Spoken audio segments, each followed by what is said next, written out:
civilmedia.mk. Слободно, независно, отворено.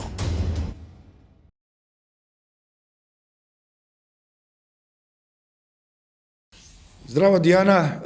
Еве, имавме едно обсежно елаборирање на неколку случаи на жестоки дезинформации, колку жестоки, толку и абсурдни, морам да нагласам, за тоа како изгледаат дезинформациите во поглед на воените злосторства во Украина и други аспекти на таа ужасна војна. Руската пропаганда е прилично интензивна, Дијана. Дали можеш да споделиш неколку основни согледувања во врска со ова? Здраво, се надевам дека се слушаме. Да, се слушаме. Здраво на сите. Па, ајде ќе почнеме. Значи, светоци е сведок, сите сме сведоци на ужасни действија на руската агресија, на руските сили во Украина, поточно највеќе на тоа што веќе сите го нарекуваат и е очигледно геноцид, како што е во Ирпин, во Буча и во неколку помали градови. Тоа може убаво да се види од објавените фотографии, снимки, трупови на улиците, на кои што јасно се забележуваат ужасни гледки од убиени цивили со врзани раце. А на сето ова, значи, Руската Федерација одговара дека е пропаганда од страната на Украина. Значи, Русија фактички ја формира својата пропаганда на своите, на нивните злодела што се однесува до Украина. На ова веќе реагираше и меѓународната заедница, шокирана е од тоа што се случува. Веќе сите го нарекуваат геноцид, почеток на геноцид е ова, ако не е веќе во напредната форма. Веќе и председателот Бајден, американскиот председател Бајден, завчера јавно искажа дека Русија прави геноцид врз Украина. Во меѓувреме, руските власти негираат дека биле убиени цивили во Буча и секаде во Украина. Руското министерство за одбрана тврди дека ужасните сцени во Буча биле всушност лажирани од украинските сили и тие биле ги нарекуваат како провокација. Сергеј Лавров, рускиот министер за надворешни работи, исто така ги отфрли овие извештаи за лажен напад, така го нарекува. Портпаролката Захарова исто така ги отфрли овие наводи и исто така и таа ги нарекува провокации. Дури имаше една снимка многу интересна, не знам дали колку сте ја виделе. Жената беше во полупијана состојба кога ги нарекуваше овие снимки и се што се случува во Украина, всушност ја нарекува украинска пропаганда.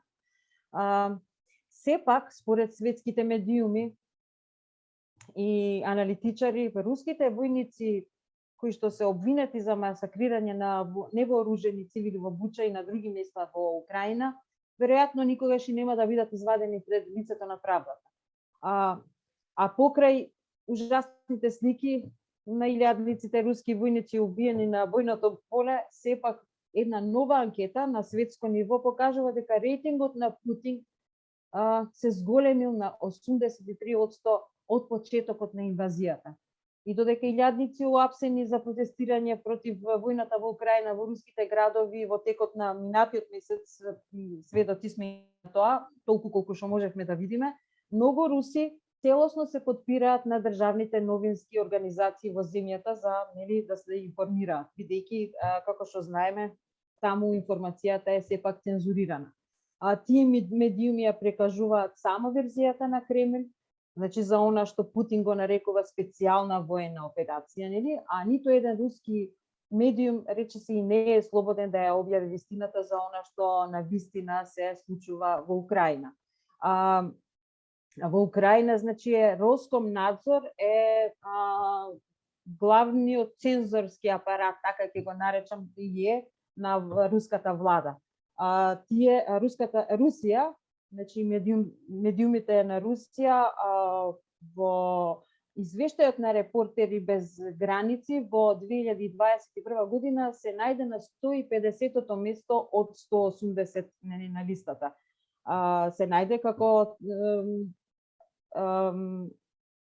врши висока контрола врз медиумите и интернетот од страна на државата, нели, преку Роскомнадзор. Овој државен цензор дури ја повлече контролата, дозволата на германскиот сервис Deutsche Welle во Русија, на BBC, многу други сами се повлекоа, бидејќи нели има јака контрола и цензура таму во Русија. Ке кажам и дека рускиот нобеловец Дмитрий Муратов, чинам се викаше, си ја затвори својата газета на независна, ми се чини, бидејќи беше под јака цензура од нели руска од државата. Што за Македонија мислам дека мојата колешка повеќе ќе каже.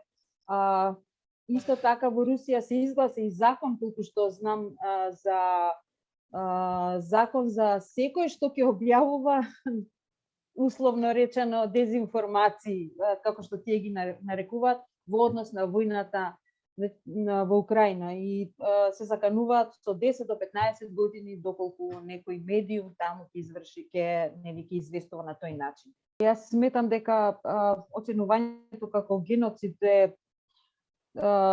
не е сега, е пред 2 недели, но малку некои други се колеба околу тоа, меѓутоа еве ние можам да кажам за нас, за обичните граѓани, за балканците, не е нешто непознато.